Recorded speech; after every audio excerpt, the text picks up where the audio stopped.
सरकार निकम्मी है, जो सरकार निकम्मी है, वो सरकार निकम्मी है, जो सरकार निकम्मी है, वो सरकार निकम्मी है। बदलनी है, बदलनी है, वो सरकार बदलनी है।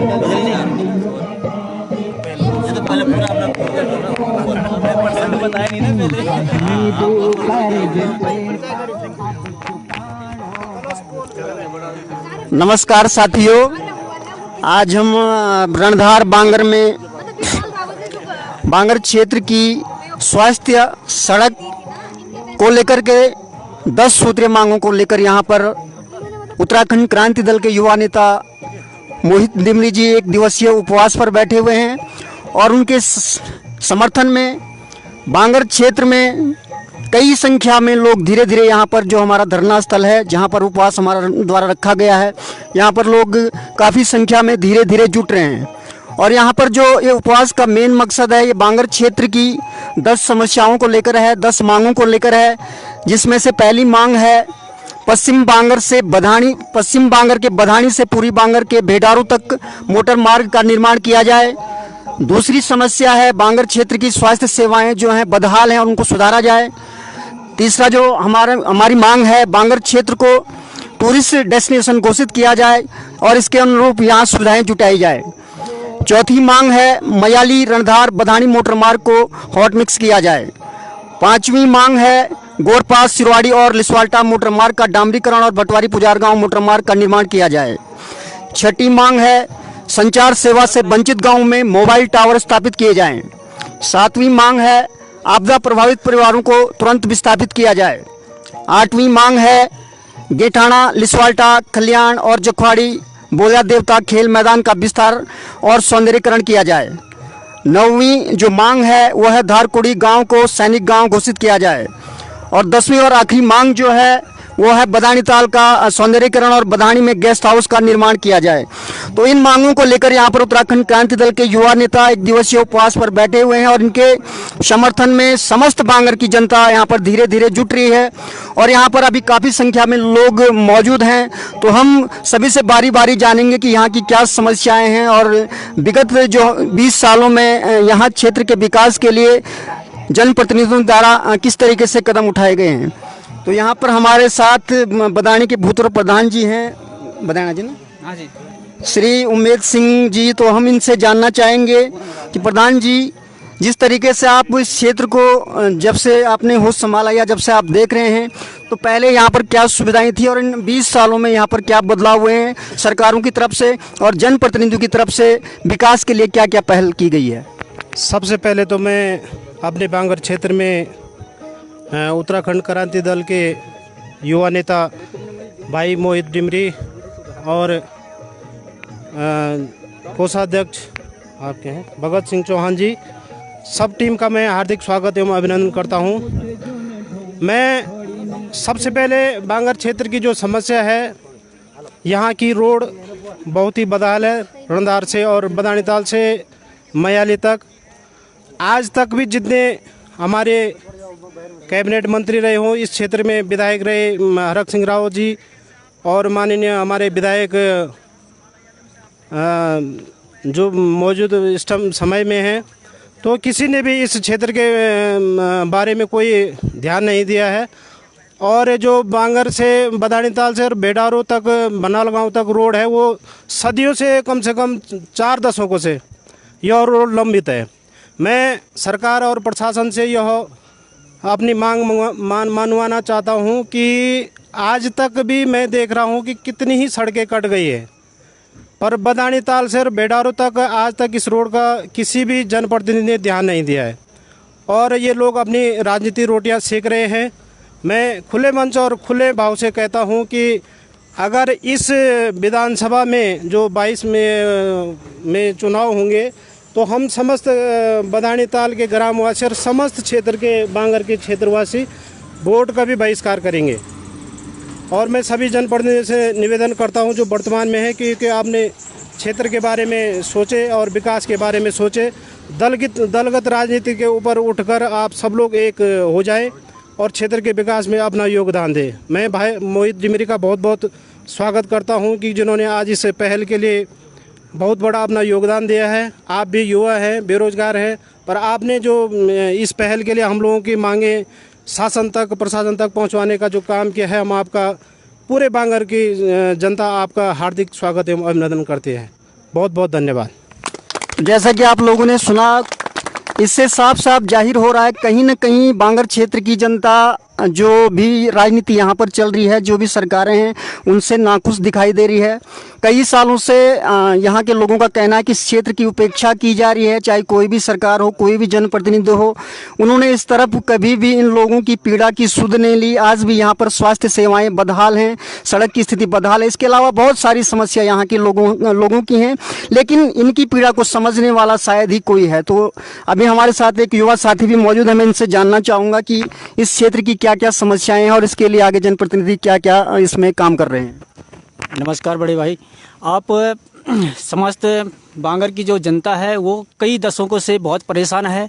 यहाँ के लोग बहुत बेरोजगार हैं, अपनी रोजी रोटी के लिए विदेशों जाना पड़ता है, दूर दूर जाना पड़ता है, मगर उनकी जब वो लॉकडाउन लग गया था तो उनकी सुध लेने के लिए यहाँ पे कोई नहीं था। बहुत सारे बेरोजगार, 2 वक्त की रोटी नसीब नहीं हो रही थी, मगर दिहाड़ी मजदूरी भी जब मनरेगा से काम हो रहे थे यहाँ पे, तो बहुत सारे जो बेरोजगार लड़के थे उनको जो दिहाड़ी थी वो बहुत टाइम बाद मिल रही थी, मगर उनकी रोजी रोटी का बड़ा संकट था। मगर जो यहाँ के जो नवयुवक हैं, जो नवयुवक पीढ़ी है, वो धीरे धीरे बेरोजगार होती जा रही है। और यहाँ की जो शिक्षा है, शिक्षा प्रणाली भी धीरे धीरे समाप्त की ओर जा रही है। मगर जो यहाँ के जो नवयुवक हैं उनका एक ही मकसद है, सबसे पहले कि यहाँ पे सड़क की व्यवस्था अच्छी से हो, स्वास्थ्य की व्यवस्था अच्छी से हो, और जो हमारे अस्पताल हैं, यहाँ पे अस्पताल जो है वो अच्छी प्रकार से यहाँ पे बहुत सारी व्यवस्थाएं नहीं है, मगर यहाँ से जो पेशेंट नीचे जाते हैं तो उनकी हालत और भी ज़्यादा ख़राब होती जाती है। इसलिए मैं सभी लोगों से यह निवेदन करता हूँ, मैं उस नई सरकार से निवेदन करता हूँ कि यहाँ पे एक अच्छी सी सुविधाएँ दे, हॉस्पिटल की सुविधाएँ दे, और जो नौजवान हैं उनको रोज़गार की सुविधाएँ दे। हम यही कामना करते हैं। धन्यवाद। तो जैसा कि अभी युवा भी काफ़ी खासे नाराज़ दिख रहे हैं, वो अपना रोष व्यक्त कर रहे हैं जिस तरीके से यहाँ पर उन लोगों को बेरोज़गारी का सामना करना पड़ रहा है, तो कहीं ना कहीं ये सरकारों की और यहाँ के जनप्रतिनिधियों की कमी रही है। तो अभी हमारे साथ पर्यटन के क्षेत्र में काम कर रहे एक युवा अरविंद जी हैं, हम इनसे भी बात करना चाहेंगे, ये भी यहाँ पर अपनी बात रखें। बहुत बहुत धन्यवाद सर्वप्रथम बड़े भाई मोहित टिमरी जी को, जिन्होंने हमारे सभी प्राथमिक मुद्दे और जो कि आने वाले समय के लिए जो बदलाव ज़रूरी है क्षेत्र के लिए, उन सब चीज़ों को गुनते हुए ये जो 10 मुद्दे हमारे बीच रखे हैं, उसके लिए मैं उनका तहे दिल से स्वागत और अभिनंदन करता हूं बांगर क्षेत्र में, कि वो यहाँ पर आए और हमारी आवाज़ बनकर जो है कि हमारी ज़रूरतों को जागृत कर रहे हैं और शासन प्रशासन के बीच हमारी मांगों को रख रहे हैं। बाकी मुख्यतः जिस तरह आपने कहा कि हाँ, मैं पर्यटन के ध्येय पे पिछले 1 साल से कार्य कर रहा हूँ, और इस 1 साल में लगभग आप सभी लोग खास करके बांगर क्षेत्र के लोगों को जानकर खुशी होगी कि 200-250 से ज़्यादा लोग यहाँ पर विज़िट कर चुके हैं। उसमें लगभग 30-40 ओवरसीज़ के लोग थे और बाकी साउथ से या देश के विभिन्न क्षेत्र से वो लोग आए थे। तो मैं या हम सभी लोग जिस नज़रिए से बांगर को देखते हैं, उससे बेहतर नज़रिया बाहर के लोगों का है इस क्षेत्र के प्रति, और इस क्षेत्र में जो पर्यटन की अपार संभावनाएं हैं उसके प्रति जो उन लोगों का रुझान मैंने देखा, वो मुझे साहस देता है कि इस बेरोज़गारी के समय में भी, इस लॉकडाउन के भी समय में मैं उस चीज़ पे कार्य कर रहा हूँ। तो भगत सर और मोहित टिमरी सर, मैं आप लोगों को तहे दिल से धन्यवाद देता हूँ कि आप इस चीज़ के लिए जागृति लेके आ रहे हैं, और समय दर समय आप सोशल मीडिया के माध्यम द्वारा या कहीं पर किसी अधिकारी या प्रशासनिक व्यक्ति से मुझे अपने पर्यटन के कार्य को लेकर मिलना होता है तो आप लोगों का भरपूर समय मिलता है। तो इस प्रकार का सहयोग अगर आपका निरंतर बांगर क्षेत्र को मिलता रहे तो मुझे पूर्ण रूप से विश्वास है कि एक बदलाव की कहानी लिख सकते हैं हम सभी लोग। और उत्तराखंड क्रांति दल अगर इस बदलाव की मुहिम को अगर अपना मुद्दा बना लेती है तो बांगर क्षेत्र की जनता, मुझे पूर्ण विश्वास है कि आपको पूर्ण बहुमत देगी और इस आगामी चुनाव में जीत का सहरा पहनाएगी। धन्यवाद। हमारे साथ यहाँ पर आज़ाद पंवार जी भी मौजूद हैं, तो हम इनसे भी जानना चाहेंगे कि वो अपनी बात यहाँ पर रखें। आज़ाद पंवार। धन्यवाद चौहान जी। सर्वप्रथम मैं धन्यवाद देना चाहता हूं हमारे युवा दिलों की धड़कन व बांगर विकास में हमेशा अग्रसर रहने वाले डिमरी भाई जी का। मैं सर्वप्रथम यह कहना चाहता हूँ कि बांगर क्षेत्र में मेरे हिसाब से आज पहली बार विकास हित के लिए यह एक आंदोलन चला है और इसको बढ़ावा देने के लिए हमारे सभी मीडिया कर्मी व सभी साथियों व सभी मेरे आस पड़ोस के गाँव वालों को बहुत बहुत धन्यवाद कि आप यहाँ पे आए हो। और दूसरी बात, जो लोग नहीं आए हैं उनको मैं विशेषकर कहना चाहता हूँ कि जो विकास की बातें हैं वह उनकी मुँह से अच्छी नहीं लगेगी इसके बाद, क्योंकि आज हमें मौका मिला है, हम इसको समझ नहीं पाए, वो उनकी गलती है। दोबारा कोई विकास की बातें ये नहीं होगा कि अब सड़कें गंदी हैं या सड़कें वो हैं, नेटवर्क नहीं है, शिक्षा प्रणाली खराब है, स्वास्थ्य सेवा खराब है, अन्य किसी प्रकार की समस्याएं। हाँ, अगर होती तो हमारे साथ जुड़ने आते और यहाँ पे सब मिलकर आवाज़ उठाते। और मैं बांगर क्षेत्र के सभी युवा साथियों से भी आग्रह करता हूँ कि हम किसी पार्टी की बात ना करके अपने क्षेत्र के विकास के लिए आगे आएँ। यह पार्टी या कांग्रेस हो या बीजेपी हो या उत्तराखंड क्रांति दल हो, बात उसकी नहीं है। बात यह है कि हम इसमें विकास के मुद्दों की बात कर रहे हैं, कोई पार्टी का इसमें कोई रूल नहीं है। हाँ, अगर तुम्हें ऐसा कुछ लगता है तो कृपया दूसरे विकास की बातें तुम्हारे मुंह से कोई अच्छी नहीं लगती है। आप आए, जो भी आए हमारे साथ विकासशील पुरुष हैं, मैं उनका तहे दिल से दोबारा धन्यवाद देता हूँ। और मैं अपने अभी जो देख रहे हैं उन सबको मैं यही कहना चाहूँगा कि आप सब मिलकर क्षेत्र का विकास करें। आज तक जो भी हुआ सो हुआ, लेकिन अब इसके बाद जो होगा वो हमें सब विकास की बातें होगी। और मैं अगर बात करना चाहूँ डिमरी जी की, तो आदमी देखो बाहर से आके हमारा सपोर्ट कर रहा है, बांगर क्षेत्र के बाहर से। मतलब हम लोग पहले तो हमने खुद ही ये काम करना था, अगर नहीं कर पाए तो कम सपोर्ट तो करो उनका। विकास और विकास यही चाहिए हमें अपने बांगर क्षेत्र में। यहाँ लोगों ने आज तक सिर्फ वोट बैंक अपना बनाया है और इसके अलावा आज तक कुछ नहीं हुआ। ये मैं नहीं कह रही हूँ, आप सब लोग देख रहे होंगे, सब समझते होंगे, लेकिन खुल के सामने नहीं आते हैं। हम लोग आज खुल के सामने आ रहे हैं, तो उसका भी आप अपने हिसाब से मूल्यांकन करें, क्या करना है क्या नहीं करना है। और मैं ज़्यादा न कहकर मैं धन्यवाद देना चाहता हूँ सभी डिमरी जी की सारी टीम को और क्षेत्र के जो आए सभी युवा साथियों को कि आप ऐसे इसी तरह से आएँ और क्षेत्र का विकास करें। बहुत बहुत धन्यवाद चौहान जी। धन्यवाद। अब हमारे साथ यहाँ पर मौजूद हैं वंदना रावत जी, जो लगातार अपनी लेखनी की मदद से भी और इस क्षेत्र के विकास के लिए इस क्षेत्र की समस्याओं को लेकर बार बार मुखरता से आवाज़ उठाती रहती हैं। तो मैं इनसे भी जानना चाहूँगा कि इस क्षेत्र को लेकर के और ये पूरे घटनाक्रम को लेकर के इनका नज़रिया क्या है। वंदना रावत जी। कोई बात नहीं। बहुत बहुत धन्यवाद चौहान जी आपका। और सर्वप्रथम मैं मोहित डिमरी का दिल से धन्यवाद करती हूँ। और जैसे कि आप लोगों को मैंने लगातार फेसबुक के माध्यम से भी बहुत बार बताया है कि हमारे क्षेत्र की अनेक समस्याएं हैं। सड़क को लेके देखो, हॉस्पिटल देखो, आप पढ़ाई को लेके देखो, नेटवर्क की सुविधाओं को देखो। मतलब आज हमारा जो क्षेत्र है 21वीं सदी होने के बावजूद भी इतना अंधघोर में है कि मैं कभी कल्पना भी नहीं कर सकती हूँ कि हमारी बांगर क्षेत्र में इतने लोग, इतने जनप्रतिनिधि, इतने ठेकेदार, इतने पढ़े लिखे व्यक्ति होने के बावजूद भी आज हमारी जो कंडीशन है वो एक पिछड़े एरिया में आती है। और सबसे पहले मैं परसों भी लाइव आई थी और मैंने इसी मुद्दे पे बात रखी थी कि अपनी क्षेत्र की समस्याओं को लेके हमें खुद से आगे आना है। और बड़े दुर्भाग्य की बात है कि हमारे यहाँ पर कोई भी दिख नहीं रहा है, कुछ ही लोग हैं। इतनी बड़ी बांगर समिति है, इतना बड़ा बांगर क्षेत्र है और यहाँ के युवाओं को इतनी भी शुद्ध नहीं है। इन सड़कों पे ये बाइक दौड़ाते हैं, इन सड़कों पे ये चलते हैं। हॉस्पिटलों की दिक्कत इनकी माँ को भी होती है, इनकी बहन को भी होती है। आज ये हमारे साथ आंदोलन में खड़े नहीं हुए, बड़े दुर्भाग्य की बात है बांगर क्षेत्र वालों। तुम्हारे लिए क्रिकेट ज्यादा वो हो गया। ये क्रिकेट तुम्हारा भविष्य बनाएगा। ये सड़कें देखिए, कल तुम्हारी जो आने वाली पीढ़ी होगी तुम्हें गाली देगी। और ऐसे आंदोलनकारियों ने हमारे भी जन्म लिया है। मोहित डिमरी तिलवाड़ा से यहाँ आते हैं, यहाँ रुकते हैं, यहाँ की क्षेत्र की समस्याएं बताते हैं और तुम्हारे पास थोड़ा भी टाइम नहीं है। कितने गंवार मानसिकता के हैं आप सभी लोग।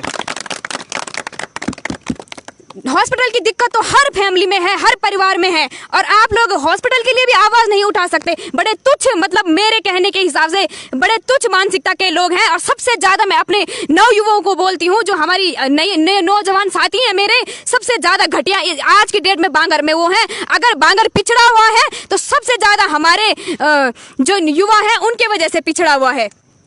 दूसरी बात, अगर यहाँ पे दारू, चरस, गांजा अगर हम दे रहे होते तो पूरे बांगर के जो नसीड़े हैं वो यहाँ खड़े होते। आज उनकी हक की बात हम यहाँ पे करने आए हैं, उनके विकास की बात को लेके हम यहाँ पे आंदोलन करने आए हैं, और तुम यहाँ पे इकट्ठा नहीं हो पाए। बड़े दुर्भाग्य की बात है।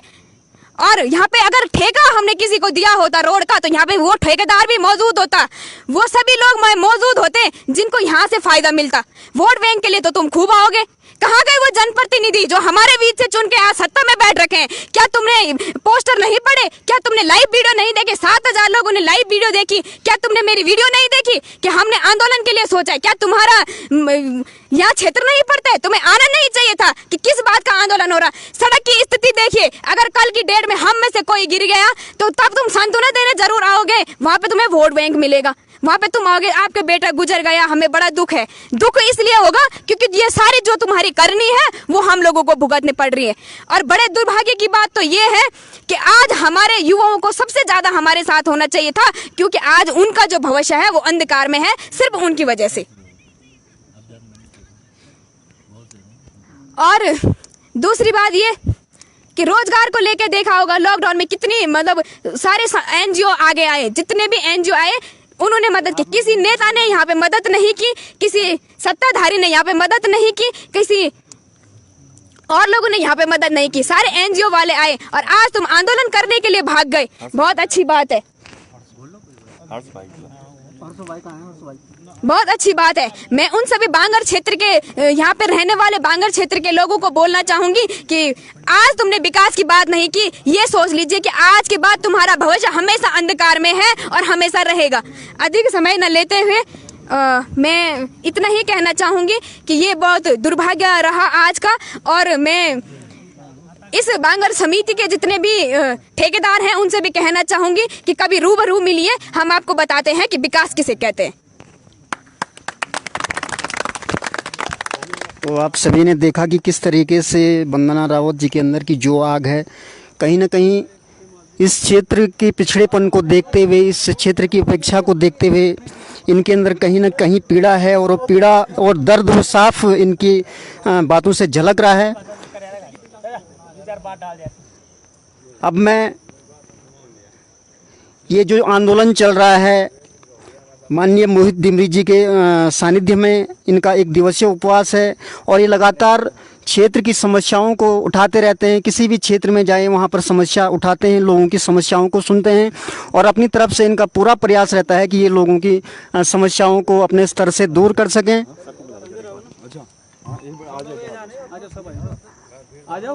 अब मैं मोहित डिमरी जी से चाहूँगा कि जिस तरीके से उन्होंने यहाँ पर ये धरने का प्रोग्राम रखा है और आगे उनका जो है आगे की रणनीति क्या है, मैं इनसे चाहूँगा कि अपनी बात रखें, और बात रखने से पहले ये जो है एक जनगीत के साथ अपनी बात को शुरू करें। मोहित डिमरी। धन्यवाद चौहान जी।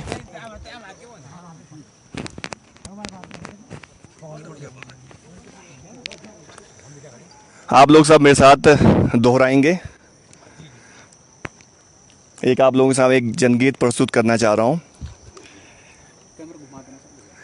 लड़ना है भाई ये तो लंबी लड़ाई है, लड़ना है भाई ये तो लंबी लड़ाई है, अरे लड़ना है भाई ये तो लंबी लड़ाई है, लड़ना है भाई ये तो लंबी लड़ाई है, जीतने के वास्ते मशाल तो जलाई है, जीतने के वास्ते मशाल तो जलाई है, अरे क्या हुआ जो कुर्सियां बेजान संसद मौन है, क्या हुआ जो कुर्सियां बेजान संसद मौन है, अरे वक्त ही बताएगा इन्हें कि हम कौन है, वक्त ही बताएगा इन्हें कि हम कौन है, वक्त ही बताएगा इन्हें कि हम कौन हैं। वक्त ही बताएगा इन्हें हम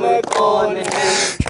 चोर आकर बेधड़क हिमालय लूटते रहे। चोर आके बेधड़क हिमालय लूटते रहे। बूढ़े असहाय गांव पीछे छूटते रहे। बूढ़े असहाय गाँव पीछे छूटते रहे। अरे चोरों को ललकारने की हिम्मत तो जुटाई है। चोरों को ललकारने की हिम्मत तो जुटाई है। अरे जीतने के वास्ते मशाल तो जलाई है। जीतने के वास्ते मशाल तो जलाई है। रामपुर तिराहे का हिसाब अभी क्या दिया। रामपुर तिराहे का हिसाब तुमने क्या दिया। अरे माँ के अपमान का जवाब अभी क्या दिया। माँ के अपमान का जवाब अभी क्या दिया। सीने में जो आग है कहाँ बुझ पाई है। सीने में जो आग है वो कहाँ बुझ पाई है। जीतने के वास्ते मशाल तो जलाई है। जीतने के वास्ते मशाल तो जलाई है। लाशों को रौंद कर वोट है जो तलाशती। लाशों को जो रौंद कर वोट जो तलाशती।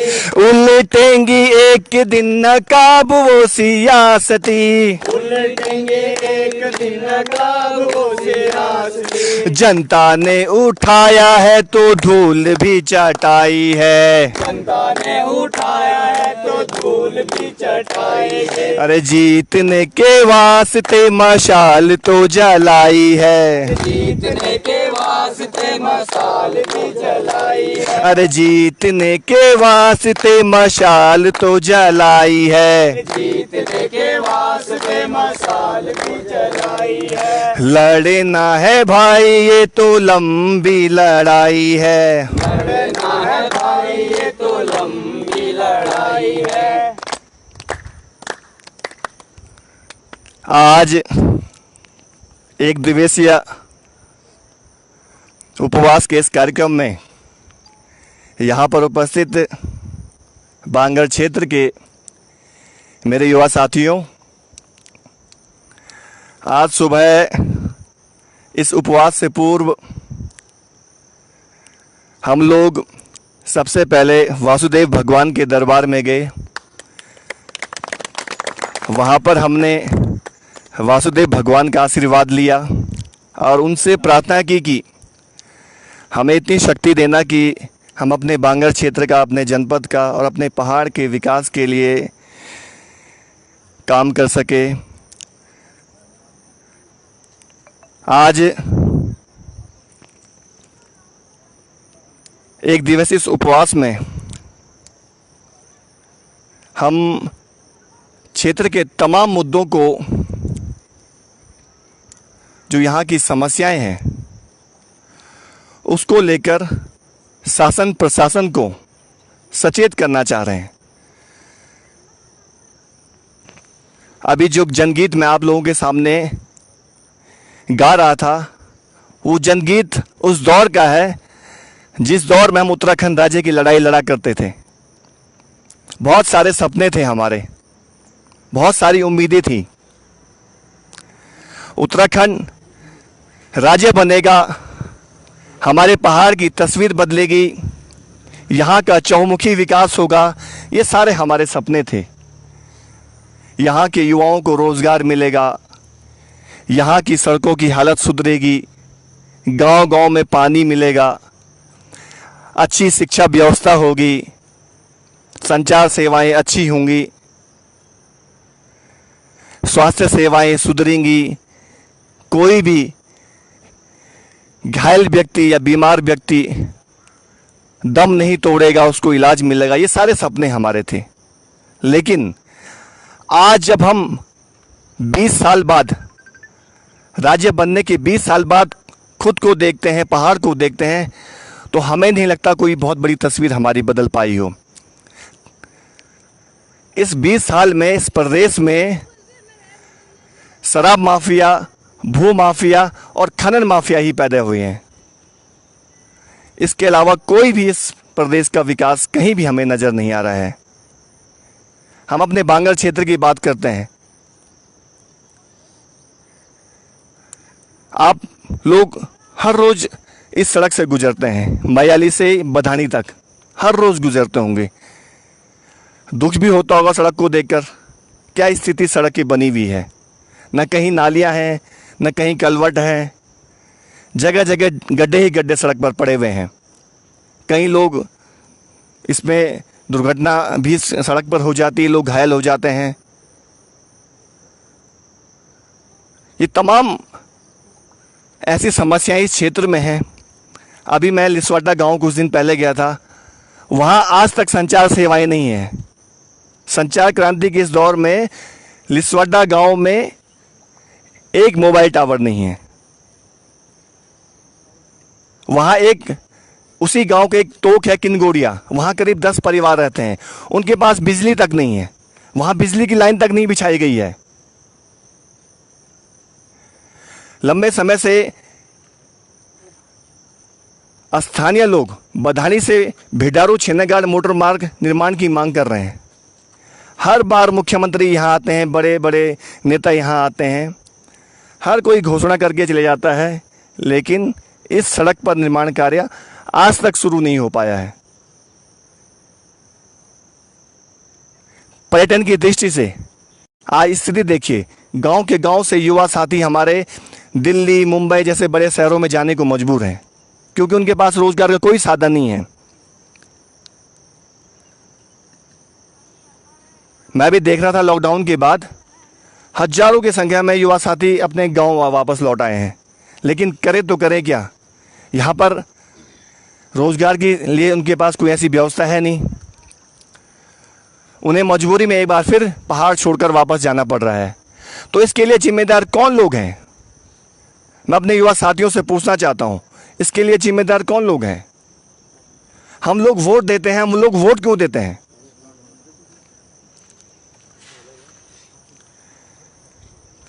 हम लोग सिर्फ वोट देते हैं, उसके बाद हम 5 साल तक भूल जाते हैं। हम उसकी वोट की कीमत नहीं मांगते हैं। हम नहीं पूछते हमने जो आपको वोट दिया इसलिए दिया कि हमारी सड़कें अच्छी होंगी, हमें रोजगार मिलेगा, हमें स्वास्थ्य सेवाएं अच्छी मिलेंगी, हमें अच्छी शिक्षा मिलेगी, इसलिए हम वोट देते हैं। लेकिन आज ऐसा दौर आ चुका है, हमारे जनप्रतिनिधि सिर्फ हमें वोट बैंक तक सीमित रखे हुए हैं। हम कोई मुद्दा उठाते हैं, कोई आवाज़ उठाते हैं तो उस आवाज़ को दबाने का प्रयास किया जाता है। कहा जाता है कि आप लोग राजनीति कर रहे हैं। मैं देख रहा था, किसी ने मेरी पोस्ट पे एक कमेंट किया था कि आप लोग राजनीति कर रहे हो, आपको सिर्फ राजनीति करनी है।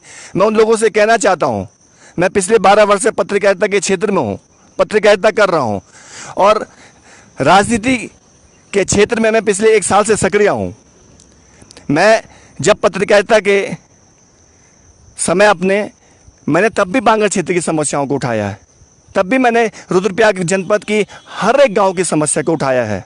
लेकिन अगर मैं आज राजनीतिक पार्टी से जुड़ गया हूं और अब आवाज़ उठा रहा हूं, तो आप लोग कह रहे हैं कि आप राजनीति कर रहे हो और सिर्फ वोट बैंक के लिए कर रहे हो, आपको सिर्फ वोट हासिल करना है। मैं उनसे ये कहना चाहता हूँ और युवा साथियों से भी कहना चाहता हूँ, आप लोग राजनीति करिए, आप लोगों को भी राजनीति करना होगा। जब तक आप लोग राजनीति नहीं करोगे तब तक हमारा क्षेत्र आगे नहीं बढ़ सकता है। जब आप राजनीति करोगे तब आप सवाल पूछोगे, अपनी सरकारों से सवाल पूछोगे, अपने जनप्रतिनिधियों से सवाल पूछोगे, हमारे गांव का विकास क्यों नहीं हुआ। और हम राजनीति कैसी राजनीति करेंगे? हम डकैती वाली राजनीति नहीं करेंगे, चोरी डकैती वाली राजनीति, ठेकेदारी वाली राजनीति नहीं करेंगे। ना हम कहीं जमीन खरीदेंगे, ना हम भू माफिया बनेंगे, ना खनन माफिया बनेंगे, ना हम शराब माफिया बनेंगे। हम जनता के हितों की राजनीति करेंगे, जन संघर्षों की राजनीति करेंगे। हम ये कहना चाहते हैं। और युवा साथियों को भी राजनीति में बढ़ चढ़कर भाग लेना चाहिए और खुल के आगे आना चाहिए। जब भी कोई जनप्रतिनिधि हमारे बीच में आए, उससे पूछिए, आपने हमसे वादे किए थे, उन वादों को क्या हुआ? तो मैं समझता हूं जब तक हम लोग जागरूक नहीं होंगे, तब तक हमें बुनियादी सुविधाएं नहीं मिल पाएंगी। और 20 साल इस राज्य को बने हुए हो गए हैं, और आप देखिए 10 साल भाजपा को दे दिए, 10 साल कांग्रेस को दे दिए। लेकिन भाजपा हो या कांग्रेस हो, इन दोनों राष्ट्रीय पार्टियों ने हमारे पहाड़ के विकास को लेकर, हमारे यहां की जन समस्याओं को लेकर कभी भी धरातल पे काम नहीं किया। वो हम यहां पर देख भी रहे हैं क्या स्थिति इस पूरे क्षेत्र की बनी हुई है। और मैं समझता हूं सिर्फ बांगरी क्षेत्र पिछड़ा नहीं है, हमारा पूरा जनपद, जितने भी यहाँ गांव हैं वो पिछड़े हुए हैं। वहां आज भी आधारभूत सुविधाओं का अभाव है। मुझे दुख तब होता है जब कोई गर्भवती महिला सड़क पर दम तोड़ देती है, जब कोई घायल व्यक्ति रास्ते में दम तोड़ देता है। बांगर क्षेत्र